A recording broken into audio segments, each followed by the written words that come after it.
السلام علیکم ورحمۃ اللہ وبرکاتہ۔ اللہم صلی وسلم علی نبینا محمد۔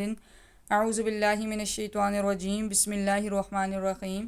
جیسا کہ آپ کو معلوم ہے کہ ہماری تختی نمبر 10 چل رہی ہے، جس کا نام جذب یعنی سکون ہے، اور اس کے بارے میں میں نے آپ کو ڈیٹیل میں کل لاسٹ والی ویڈیو میں آپ کو میں نے ساری چیزیں سمجھا دی تھی کہ اس میں ہم نے اس کی ادائیگی کس طریقے سے کرنی ہے۔ تو اسی چیز کو، اسی رول کو لے کر ہم آگے چلیں گے اور سبق کا آغاز کریں گے۔ بسم اللہ الرحمن الرحیم۔ اب دیکھیے یہاں پہ بھی حروف قلقلہ میں سے دال آ گئی ہے۔ جتنے بھی حروف قلقلہ میں جو رنگین پارے ہوتے ہیں ان میں لکھے ہوتے ہیں وہ بلیو کلر میں مینشن ہوں گے، اس لیے آپ کو سمجھنے میں مشکل نہیں ہوگی۔ باقی اگر کسی کے پاس سمپل قاعدہ ہے تو انہیں یہ چیزیں یاد رکھنی پڑیں گی کہ حروف قلقلہ کون کون سے ہیں۔ حروف قلقلہ ایک دفعہ پھر رپیٹ کر لیتے ہیں۔ حروف قلقلہ 6 ہیں، 5 ہیں، قطب، جدن، قاف، طا، با، جیم اور دال۔ اب ہمارے پاس ان میں سے دال آ گیا ہے اور اس کی ادائیگی ہم ابھی کریں گے۔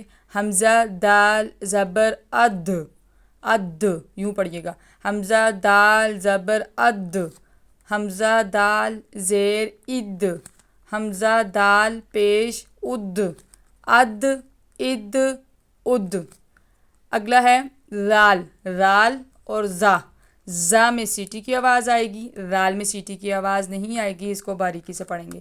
حمزہ رال ربر ار، حمزہ زال زیر ار، حمزہ رال پیش ار، ار ار ار۔ تلفظ، مخارج، صفات، ساری چیزوں کا ہم لوگوں نے اس کا خیال رکھنا ہے۔ حمزہ رال ربر ار، حمزہ رال زیر ار، حمزہ زال پیش ار، ار ار ار۔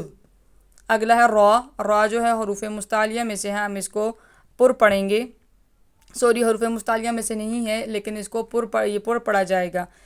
حمزہ را زبر ار، حمزہ را زیر ار۔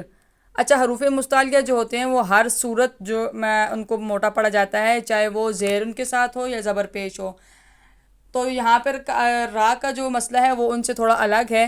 وہ یوں ہیں کہ را جو ہے وہ زبر اور پیش کی صورت میں پر پڑھی جائے گی۔ جب یہ ان کے ساتھ زبر اور پیش آئے گی تو اس وقت یہ جیسے میرے پاس قاعدہ ہے، رنگین قاعدہ جس کے پاس بھی ہے، جب وہ دیکھیں گے کہ جب ان کے اوپر زبر اور پیش آ رہی ہے اس صورت میں را کو ان لوگوں نے گرین کلر میں لکھا ہے، اور جب زیر آ رہی ہے تو اس کو انہوں نے بلیک کلر میں لکھا ہے۔ تو اس سے مطلب یہ ہوا کہ اس کو را کو آپ نے زیر کی صورت میں باریک پڑھنا ہے، باقی آپ نے زبر اور پیش کی صورت میں اس کو موٹا پڑھنا ہے۔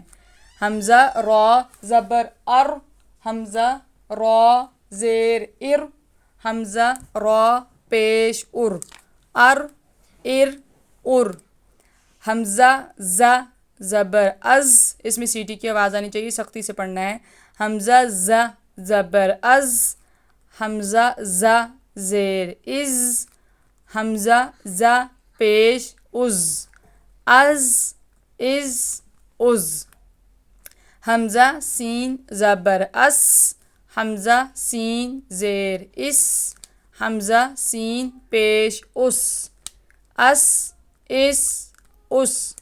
حمزہ سین زبر اس، حمزہ سین زیر اس، حمزہ سین پیش اس، اس اس اس۔ اد اد اد، ار ار ار، اور ار ار، از از از، اس اس اس۔ یہ تھا آج کا ہمارا سبق۔ امید کرتی ہوں کہ آپ لوگوں کو میری ساری چیزوں کی سمجھ آ گئی ہوگی، جو قاعدے قوانین میں نے آپ کو اس تختی میں سمجھائے ہیں۔ باقی اس میں کوئی بھی اتنی مشکل چیز نہیں ہے، وہ آپ کو میں نے ساری چیزیں بتا دی ہیں۔ انشاءاللہ نیکسٹ تختی جو ہوگی وہ مشق سکون ہوگی، یعنی جو چیزیں میں نے آپ کو اس تختی میں سمجھائی ہیں ان کی اگلی تختی میں ہمارے پاس ایک طور سے وہ ایگزام ہے کہ ہم نے ان کو کیسے پڑھنا ہے، آیا کہ ہمیں اس تختی کی سمجھ آئی ہے تب ہم اس تختی کو آگے سے پڑھ سکیں گے۔ تو اتنا سبق کافی ہے۔ جزاک اللہ خیر، صدق اللہ العظیم۔ السلام علیکم ورحمۃ اللہ وبرکاتہ۔